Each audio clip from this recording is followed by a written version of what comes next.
Welcome to the Pearson Center's Change Conference. Today's webinar is on Parliament in 2021, including highlights, priorities, and lessons learned in this challenging and unprecedented year. My name is Francesca Iacorto, and I'm a board member of the Pearson Center. I'm obviously having video problems, as most of you can see. I'm also the Senior Director of Public Affairs at the National Airlines Council of Canada.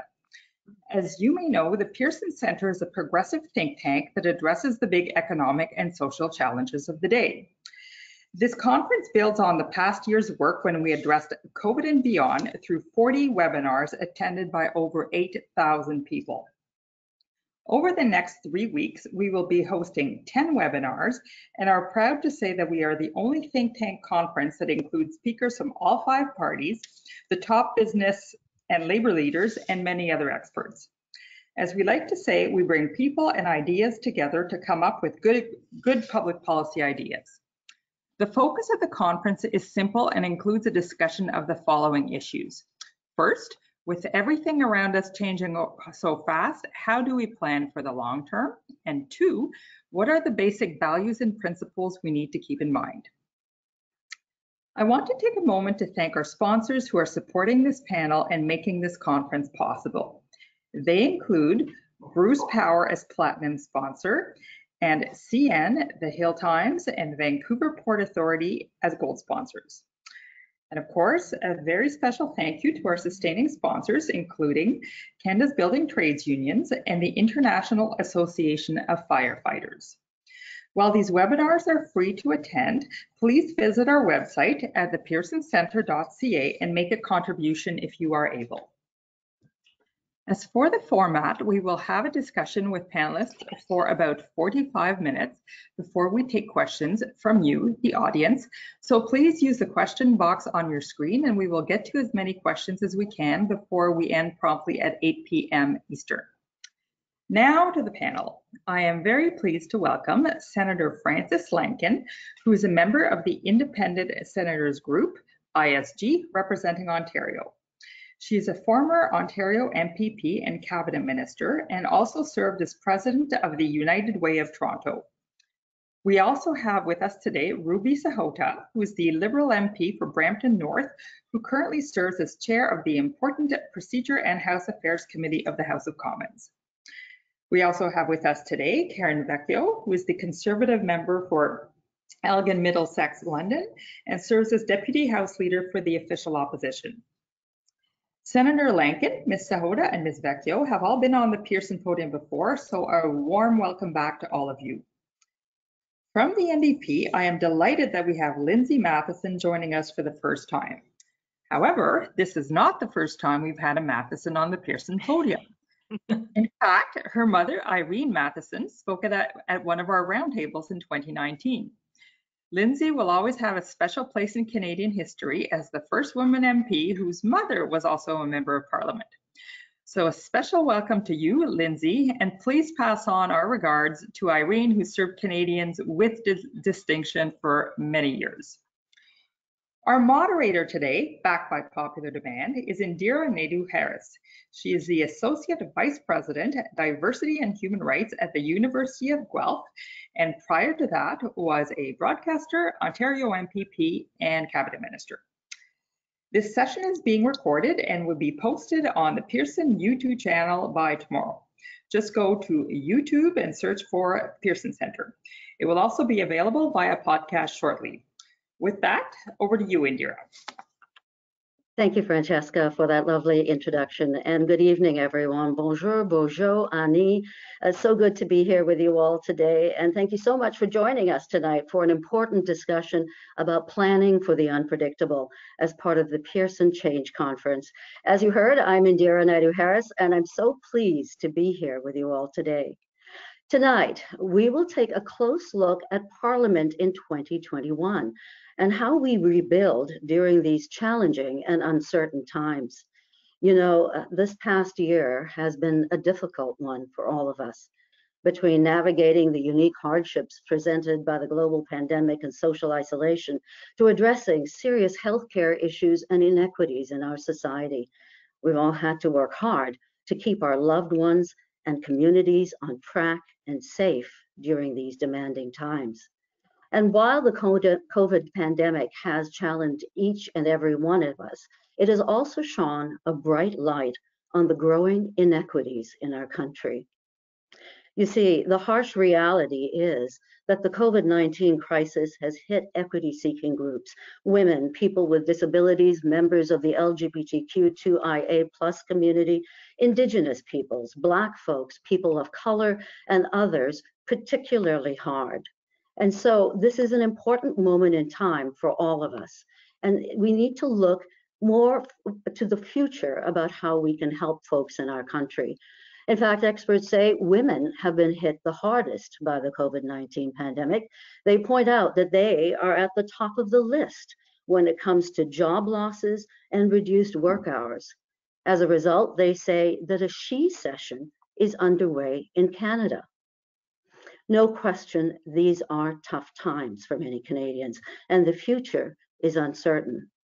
In fact, a recent Angus Reid poll says that Canadians are coping with immense challenges right now in their lives. So immense that the survey found that half of Canadians say they are concerned that someone in their home will lose their job in the near future. And 3 in 5 Canadians say they are worried about having enough money for retirement. So, how do we get things back on track? How do we plan when we're dealing with an uncertain future? Do we focus our attention on the debt? Do we work to build business confidence?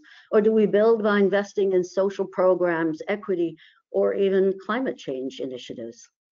How do government leaders find the right solutions for some of the most pressing problems of our time? Well, we have an impressive all-party panel here tonight to help us answer some of those difficult questions. So let's get started. Welcome, everyone. So pleased to be here with you. I'm going to start with you, MP Ruby Sahota. I'd like to start by asking you this. It's been a tough, unpredictable year for Canadians. Tell me, what has this last year been like for you and your colleagues in government, and what lessons did you learn along the way? Well, thank you, Indira, first of all. That was a lovely introduction and gave us some time to introspect a little bit more. The past year, I would say, has been a difficult one for everyone. And we, as members of parliament or senators, are not unlike, I guess, all Canadians that have found this challenging in different ways. However, I represent an area that has been extremely hard hit. So I must say I still have benefits that many people in my community, in my riding, do not. So what's been most interesting about this year is listening to the stories of people and going back to that first week of when the pandemic first hit. I remember the wave of worry that overcame me as to whatever decision the government made, and especially at that time.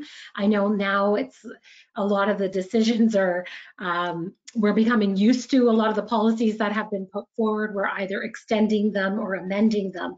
But at that time, it was about coming up, creating everything that we needed to create to make sure that people were supported, that businesses were supported, Canadians, and trying to assess how long we could expect this pandemic to last.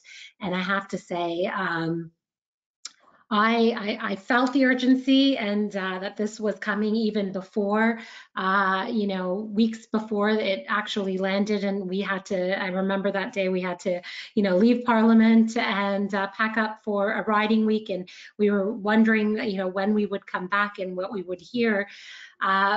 But during that time, my worry quickly shifted to, knowing the pandemic was coming, to, oh my God, every decision that we make is going to have, either people are going to survive because of us, or they are going to be destroyed because of the decisions we make.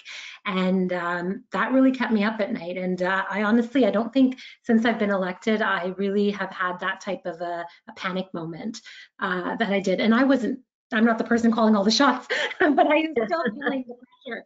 I was still feeling the pressure and the weight of the decisions that we had to make. And I'm sure all my colleagues were at that time. And it really hit me, that the honor and the privilege that it is to serve and to be a member of parliament. And of course, it's always been an honor, but I think at this time, although it's been overwhelming, I feel I've realized even more what a great responsibility and duty people have bestowed upon us as representatives, because what we did through this pandemic really mattered. And so I would say, what I've realized or what I've learned through this time is that we can definitely all come together really quickly and agree on some things that are really important that seem to be it happens, I guess, under an emergency situations. Canadians did see their provincial governments, their federal government, the Senate, quickly respond. And I was amazed at how fast we were able to respond. Now, fast forward a year, we're not in that position anymore, and we're definitely having, a longer time negotiating or seeing any legislation go through the House. But I think when push came to shove at that point, everybody did roll up their sleeves and work together to make sure things. And thank you so much for sharing some of that with us. I mean, really, and some of it was quite personal, and no question, a demanding moment in time. And what you're saying is that in many ways, Canadians came together and rose to the occasion, but also one that had incredible responsibilities for those of you that are in government and parliament and in the Senate. I'm now going to switch, and thank you for your answer. I'm going to switch now to MP Lindsay Mathyssen. Lindsay, tell me, what has this year been like for you and the federal NDP? Has it been challenging, and what kinds of things were you faced with, and how did you deal with them? Thank you so much. And I came into this role. I had seen firsthand or pretty close to it through my mother, through working for MPs myself, what it was like to be a member of parliament. And I thought, okay, I know the people, I know the processes, I know the room numbers of where to go. I have that down. And then COVID happened, and everything was thrown into flux. Ruby was talking about just after that sort of first week when the news started to come out, and I don't think that I processed it to be quite as big. We all kind of thought exactly that, like, how many weeks will this be? When will we get back to Ottawa? And for me, I didn't. Because I was able to stay in Ottawa, because I was an Ontario MP, this actually continues on in terms of travel restrictions and us trying to abide by health restrictions. I'm still in the House a lot more. And so as a first-time MP, being put into that position and have it change constantly and be so intense, that was a lot of learning. That was a very steep curve. I had amazing people around me. I had an incredible support system around me. I have good neighbors like Karen to lean on, to my mother for sure, an incredible caucus, but it was overwhelming, and I'm really grateful that Ruby shared that she had these worries, that it kept her up at night. It still keeps me up at night. Yeah. The one thing that we in the NDP we focus so intently on is services for people, is that public provision of the necessary programs and the expansion of that. We believe, at that base, at that core, that it's by the provision and of those government services that is how you truly create equality and equity and fairness and that balance. Before the pandemic, you had mentioned it in the opening. There were significant and are significant economic disparities between people. The disproportionate impacts that people living in poverty, that people of color, that Indigenous people, that women, that people living with disabilities, how they're all treated differently, and how they their ability to access services, the quality of those services depending upon where you live in Canada. That's not the kind of Canada that I want to see. I want to see and work to build that equality and that equity. So for New Democrats, when the pandemic hit, we saw that all of those things that we had been fighting for so long, again, the programs, the strengthening of those programs, healthcare, pharmacare, universal child care. I sometimes I call them all the cares, long-term care. The things that we had been talking about for so long, we saw truly pushed to the max, and knowing that not only do we need to strengthen them but also expand upon them was key, and we still stick to that.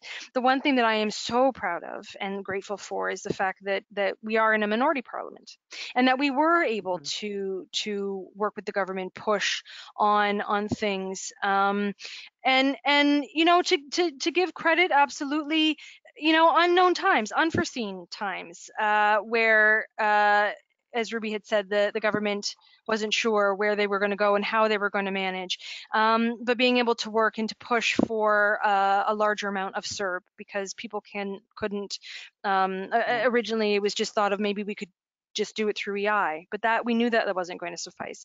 Maybe people could receive $1,000 a month, but you can't live off $1,000 a month, and people, you know, living on Ontario disability support programs or Ontario, they know that they struggle and they don't get by on the limited amounts of money that they receive. So pushing for the $2,000, then seeing, of course, and listening to students who came forward and pushing for a student benefit, Right. and then small businesses, and being able to work together, being able to push, being heard as that voice. I often say, you know, we are a small yet mighty caucus, where we are truly fighting for what we believe in, and at the base of all of that, it's people.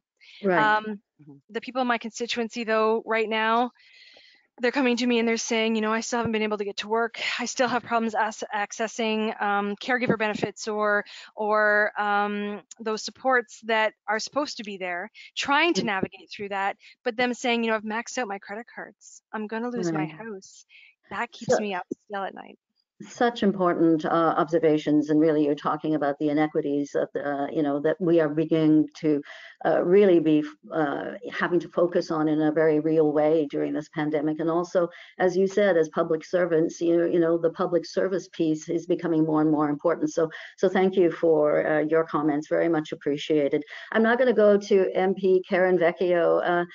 Karen, tell me, what kind of a year have you and your Conservative colleagues had, and what were some of the challenges that you faced, and how did you get past them? Well, I think the one thing is we all face sorry, my dog. Hannah, if you could close that door. Sometimes this is what we all faced. All Canadians faced learning to work from home. So I can share that it doesn't matter who you are, what kind of job you've done, you've learned that you're now working from home.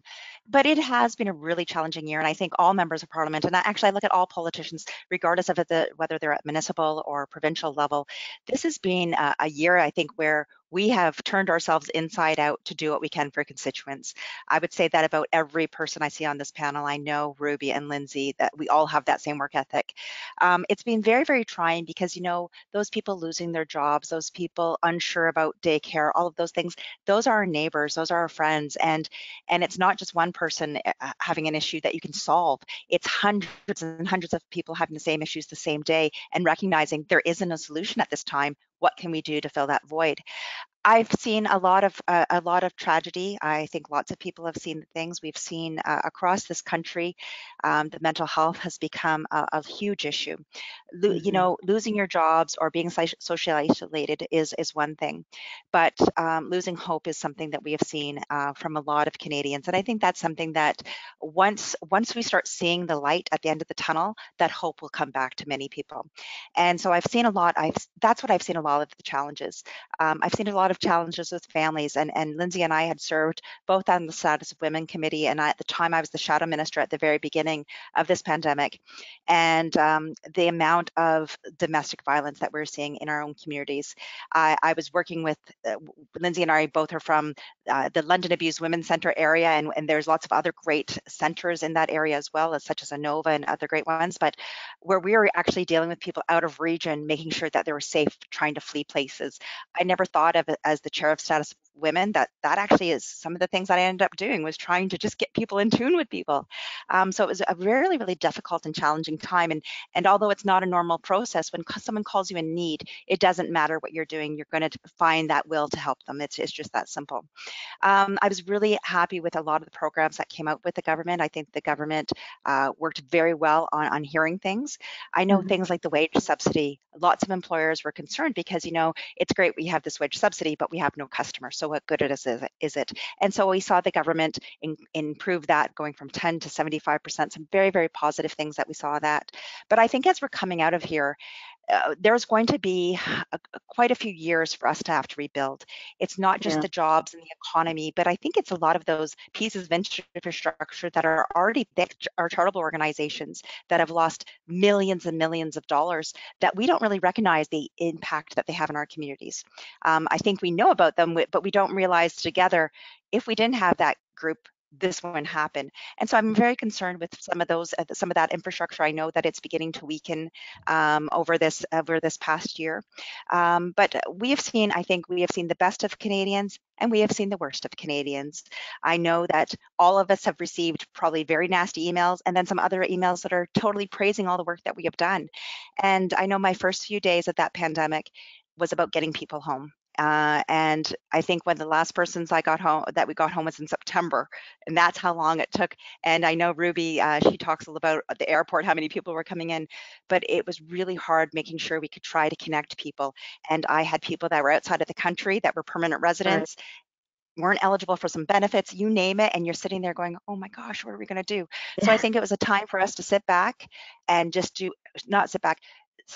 we're in the driver's seat, and our job is to do everything we could possibly do to make things happen. And I think that is what all parliamentarians and all constituency offices did, dropped everything and started working 7 days a week and filling in those voids for Canada Revenue Agency, for the Service Canada offices, all of these departments that were overloaded. I think that's where our constituency offices really stepped up and filled that gap to help people out. But it's going to be a lengthy gap for us to get out as well. As I said, the mental health is something that I think that we have seen petering right on that edge right now, and I think we're at a case overload. And then the opioid epidemic that I'm sure many Canadians are speaking about now has been really brought to the forefront, because we see that during this loneliness and isolation, addictions have become really more worrisome than before. Well, thank you so much for those observations, and difficult, painful, lots of heartache, absolutely, and at the same time, folks coming together to work together. So a challenging time for Canadians, no question. Senator Frances Lankin, you're up next. I just wanted to find out from you. It's been an unpredictable and difficult year, and what was it like for those of you in the Senate, and how do you think Canadians are doing during these difficult times?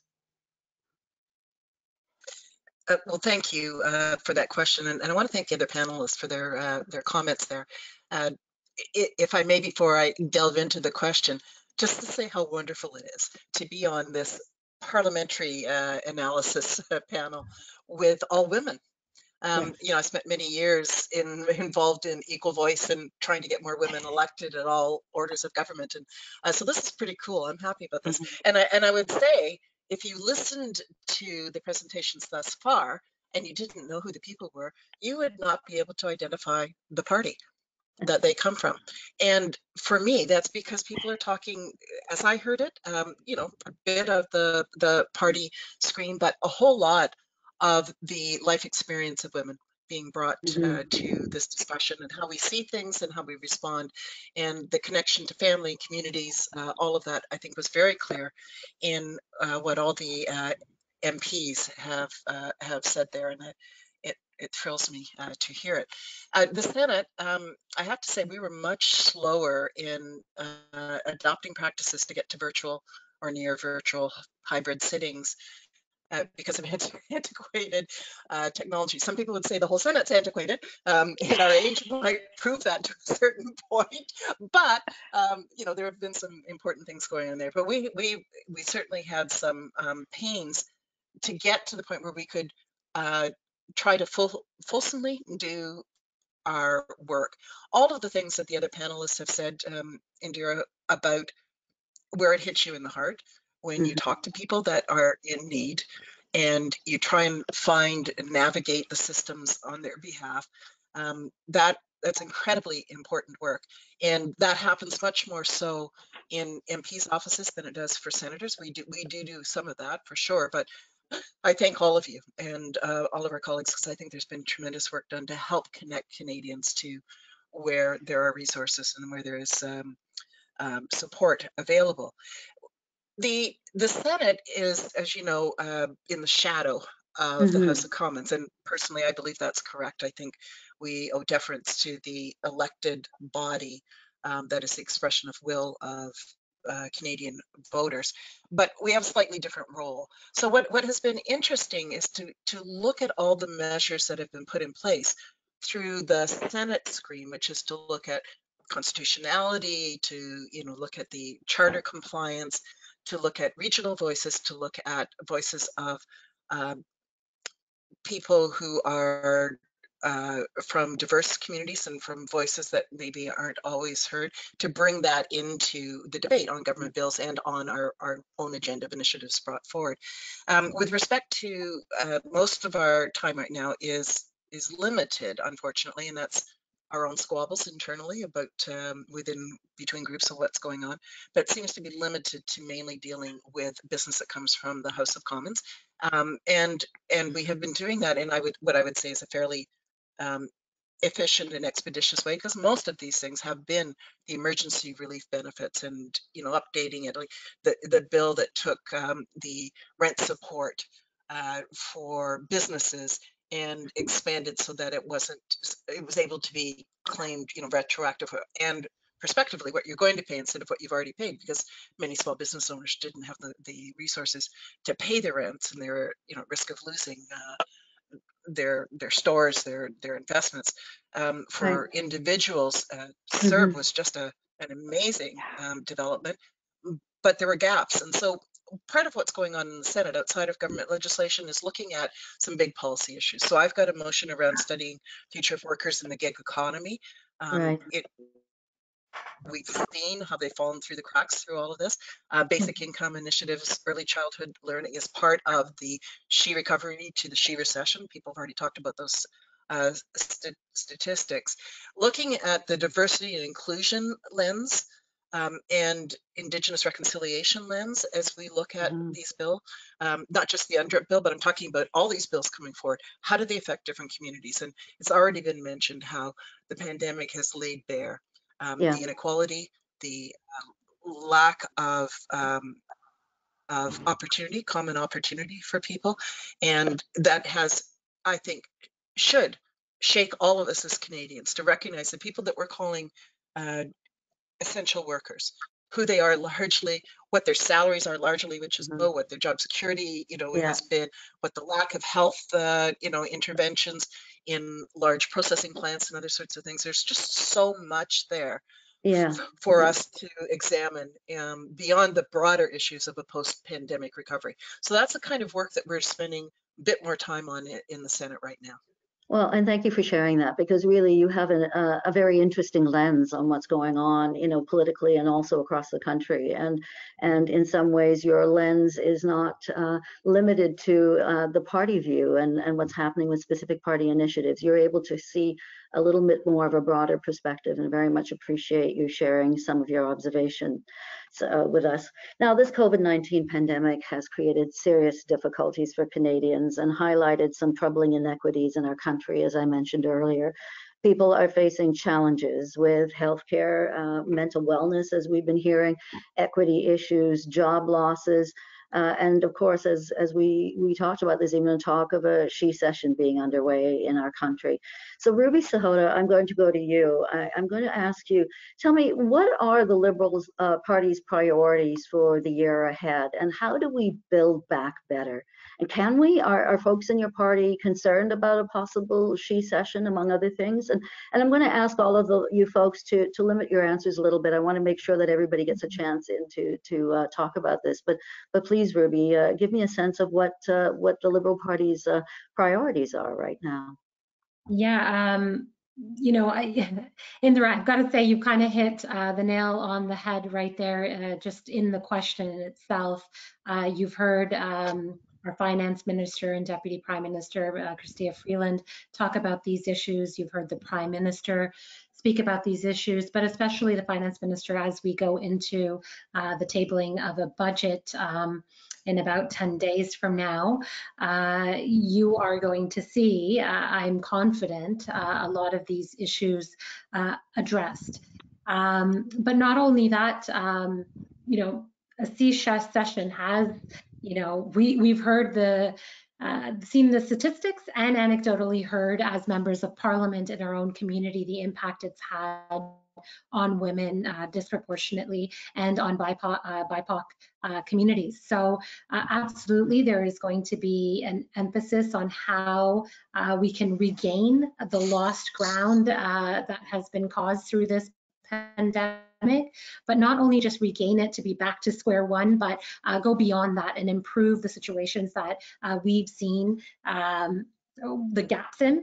Some of the panelists have referred to gaps that have become more visible through this pandemic, and how we create programs and systems that fill those gaps. So I think the Senator has talked about a couple of different ways that we might be able to have a more unified system rather than a patchwork system when it comes to supports for people.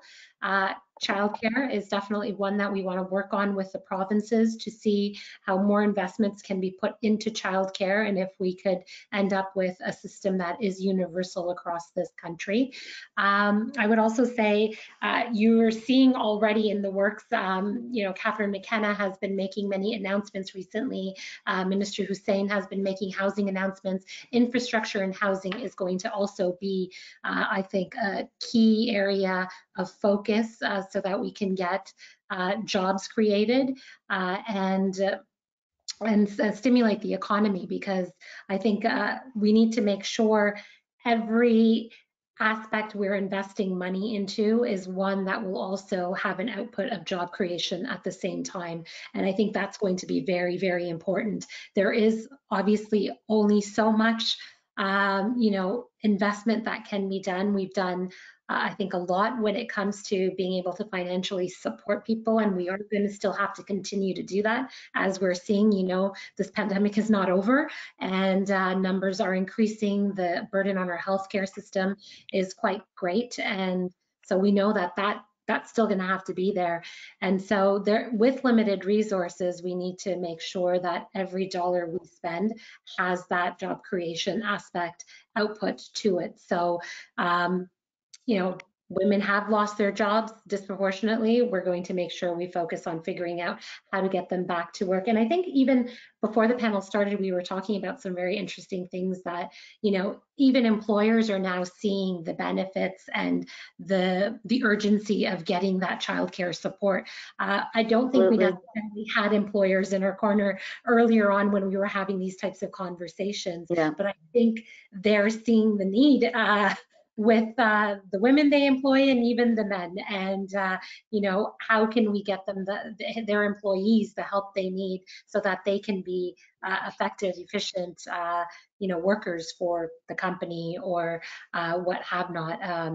And of course, there has been some mention of the not-for-profit sector. I think that's going to be important to look at, because they do a lot of work on the ground that the government is not necessarily able to reach into and do, and nor do we have the expertise to be able to do that type of work on the ground. And so how do we make sure they're still there tomorrow and they can recover from the losses?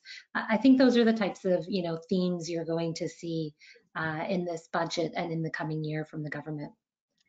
such important initiatives, childcare, housing, equity, ensuring that 50% of the workforce, namely women, are able to get back to work, because after all, recovery and rebuilding is about ensuring that we are going to be able to build Canada up, and we need to give people those supports. So thank you for sharing those comments with us. Lindsay Mathyssen, this has been a tough year for Canadians, and so what are the NDP's priorities when it comes to building supports and services for Canadians? There's so much work to do. Where does the NDP want to focus their efforts, in what areas? So as I've been talking about before, I mean, it is again centering around people, centering around that the creation of programs provided, largely by the government that creates that equality, equity, fairness, balance. I think interestingly, Ruby was talking about, what the upcoming budget may hold, but the idea. I was talking earlier with it was my French teacher actually, and we were talking about I'm trying to practice, but we were talking about me less successfully in French. That ultimately what we saw before the pandemic was just exacerbated by it. I believe that we're on the same path. It just sped us up along that same route. And what we need to do is get off that route. We need to look at the status quo and find and realize all the ways that it wasn't working. We need to look at the economy and the driving factors of that, and whether we want to start to change the realities within how we operate. When the government says there are limited resources, well, why? What are the choices that are being made by those in power to continue to keep a specific group in power? How do they hold on to power? Is it the government's role? And in my opinion, the answer is yes. But is it the government's role to ultimately redistribute that wealth and that power? And how do we do that?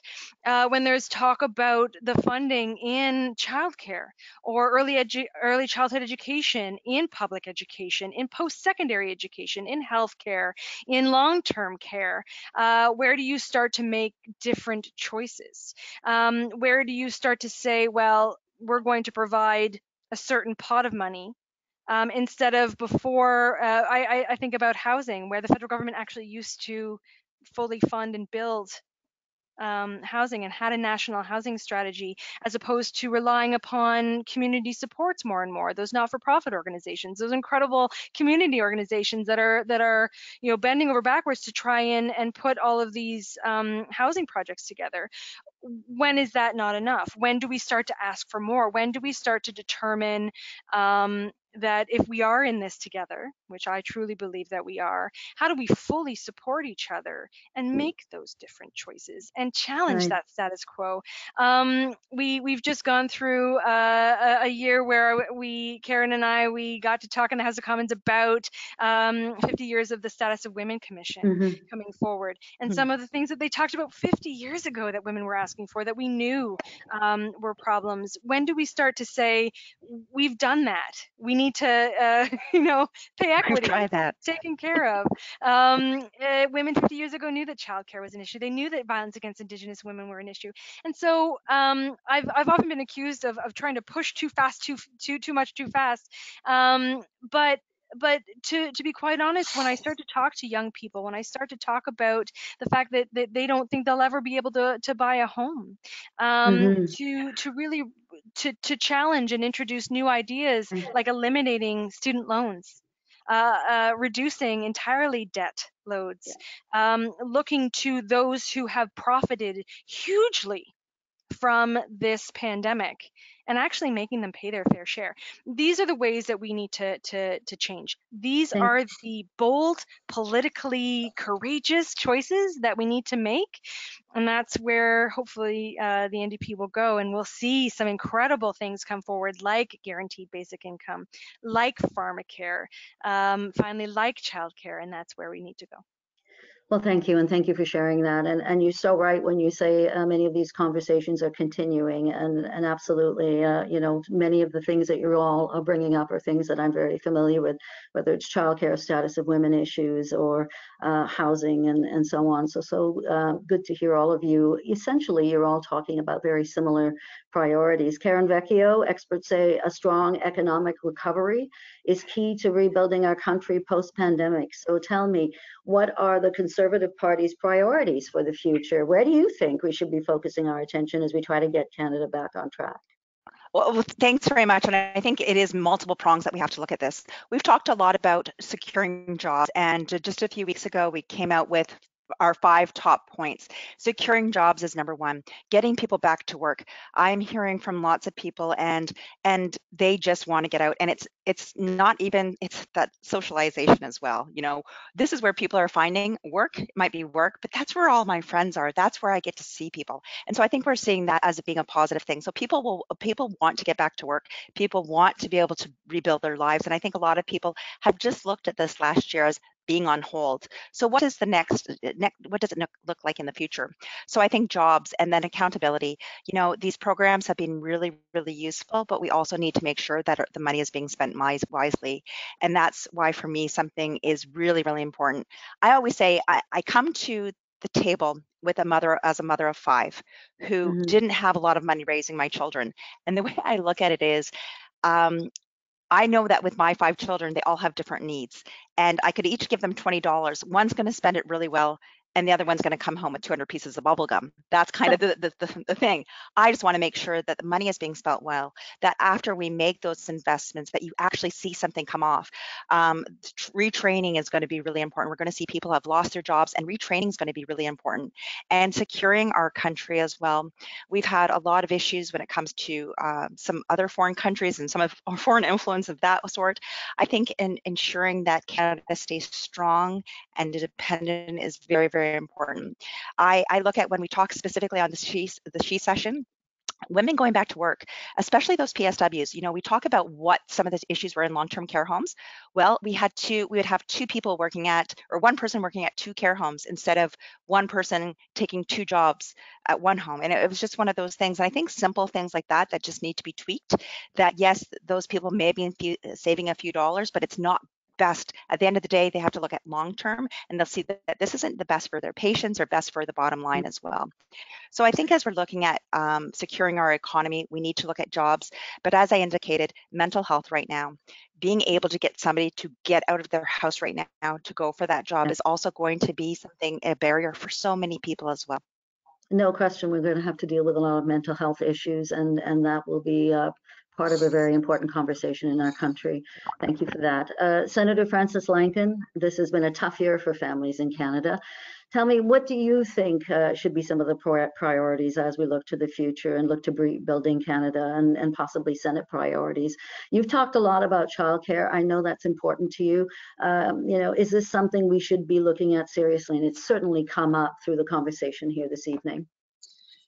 It has, and I think that's because there is a growing consensus, not just among Canadians, but as Lindsay was talking about, among segments of or maybe sorry, it was Ruby talking about segments. So like the business community is now developing a voice that's advocating for a solid child. They might be calling it childcare instead of early childhood learning. And there's, you know, we're evolving our language and to really look at what's going to make the most difference in families' lives and people's lives and in economic recovery. And the kind of resilience in people that we will need as a society to continue to deal with these you know, buffeting kinds of headwinds that come our way is important. And the ability of people who come through our education system to be able to retrain, reskill as those things are necessary and jobs change can be contributed to so much by early childhood learning at the time that develops the, you know, the strength and the resilience that I talked about.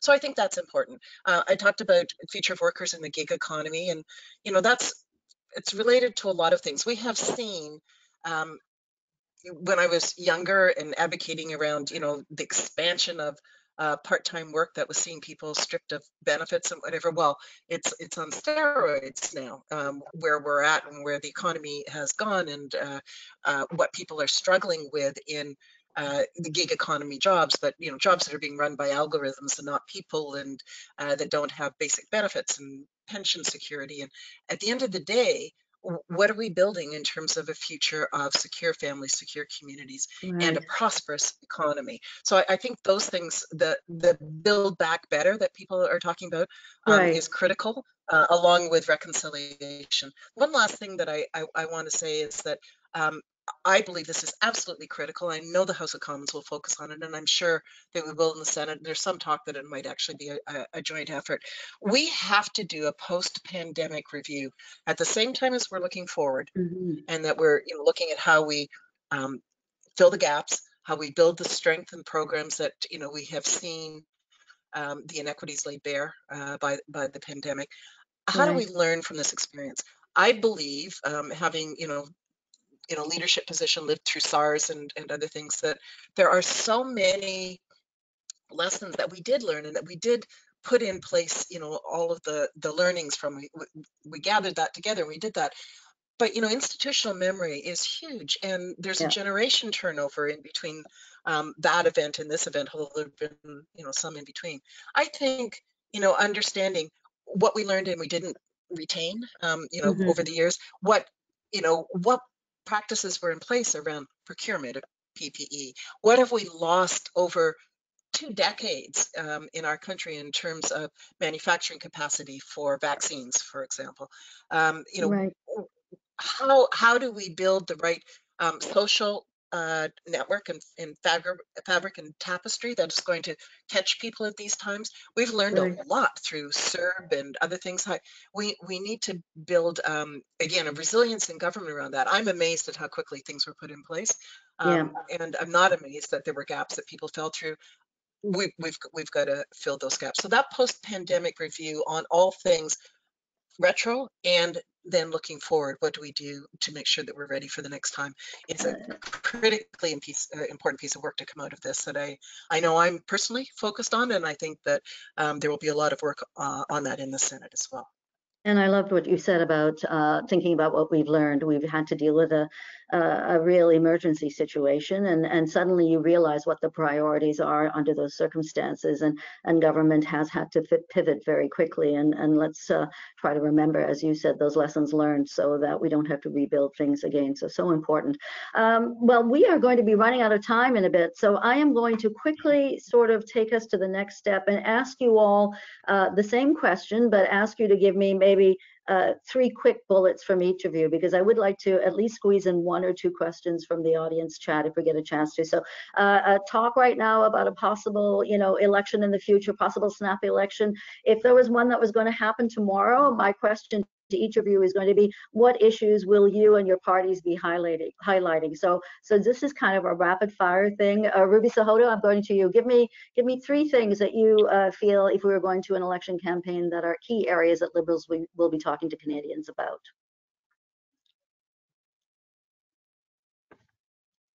Ruby? Sorry, I think I'm on mute there. Well, if we do go into a snap election, I hope first the COVID numbers are down and it's possible to hold one. So we'll see about that. But if we do, I do think that, jobs, like we just talked about, creation, Right. getting the economy back on track. I think you're going to see all the parties have a focus on that, because Canadians are worried about that and focused on that. How do we make sure we keep our businesses running and create not just the last jobs, but create more jobs, and I would say healthcare in various different aspects, healthcare, social well-being. We've discussed a lot of those different areas, long-term care, all those different ways that the Canadian government, the federal government, can now look at creating strategies. Right. And I think, I do agree with Karen quite a bit about the mental health aspect. And every time I talk to young people or anyone, I think that does fit in with health. I think that's what people are going to be looking for moving forward. Thank you. And I'm sorry, Ruby, we literally have minutes. So Lindsay, I'm just going to ask you very quickly, 3 things or 2 things. What will the NDP be focusing on if we go to an election? Just 1, 2, 3, what would they be? I'm always really bad at this. I too hope there is an election. I don't want to put any more people at risk than we need to. Jobs are for sure key. That economic piece is key. Of course, small businesses are at the center of all of that. They create the most jobs in this country, and so rebuilding what those small businesses do and how incredible they are in terms of the vibrancy of our communities. We cannot. New Democrats have to talk about healthcare, and so if I could lump all the cares into, as I had said before, and those social programs and those different choices, how we fund things, the fairness, the closing of tax loopholes, and where we Okay. get those funds, and the environment and Jobs, indigenous small rights. businesses, and fairness. Okay. Karen Vecchio, you're up next. 2 or 3 Okay, I got things. this. I got Yeah, this in 30 seconds. thank you. Securing jobs has to be number 1. Accountability of the government and government spending, and mental health. Those are the top 3 priorities. Great. Senator Lankin, There you what go. do you think? Very good. Senator Lankin, what do you think are Well, the I'm big in that. and challenges of a Senate that is So I'm in increasingly? a fortunate situation being in the Senate. The election happens over there. So Yeah, good luck to all of you. And all of the issues that people have raised are important. They're all correct and they're all right. And there'll be many more that people unfortunately, you're cutting in and out, but I appreciated will be what I talking would. about during the campaign. I'm going to raise one issue that is boring, but critical. And that's the state of fiscal transfers. What the fiscal federalism, this pandemic has shown that this emergency touches us all, and governments at all orders have a role to play. But the coordination, and while kudos to governments of all orders and all stripes in terms of, stepping up and trying to make this work. But our transfer system around dollars and supports is woefully broken, I think. It's been patched over the years and it doesn't make sense. It's not intuitive. And I think we've got to grapple with this, although, like I said, it can be kind of, dense to step into. But it is one of the fundamental blocks of the Federation of Canada and how we work and collaborate to fix problems. And these problems are so urgent and so fast and so pressing that the structures of FedProv, territorial, municipal negotiations, it doesn't stand well against the urgency of the need. So I'm going to put that on the table as something that thoughtful people need to start thinking about. Well, and I just want to thank you all for playing along with me and going through those very quickly, because I just wanted to make sure I got an opportunity to ask you all about that. We have a question that's come in through our chat, and it's something that we've all touched on, you've all touched on a bit. And the question is this: how do you plan to build back better when political parties have such a short-term view?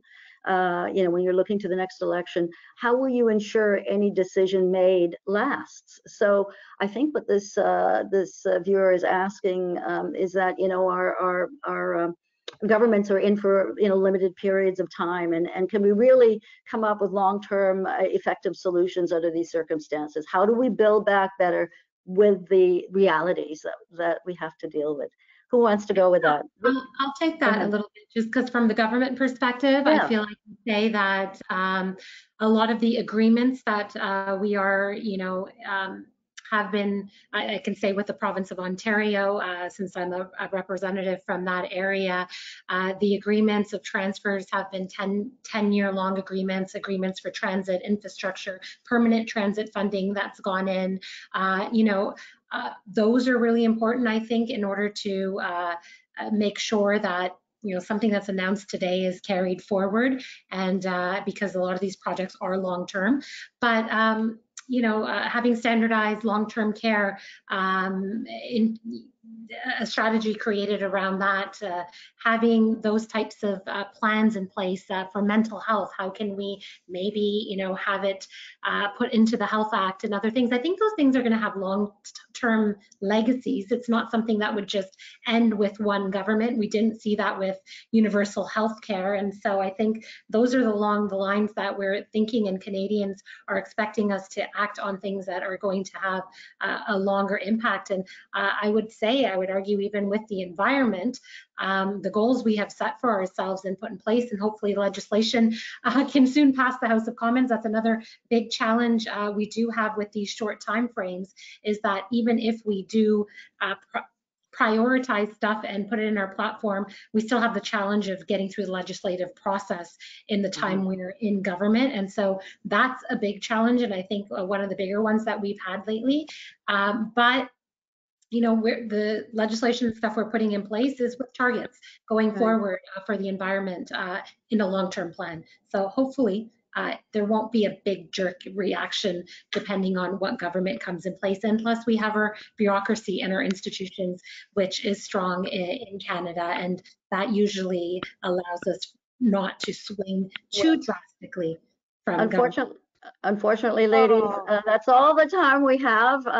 You know Can what? I just throw one thing into there? Fantastic discussion. We are literally, we have a hard stop at 8. I'm so sorry. If it's like a one-word thing, go for it. But electoral reform. If we have an entirely different system where we're working more like minority governments, where you're coming to some sort of consensus building, I think that those longer-term strategies are better to stay in place.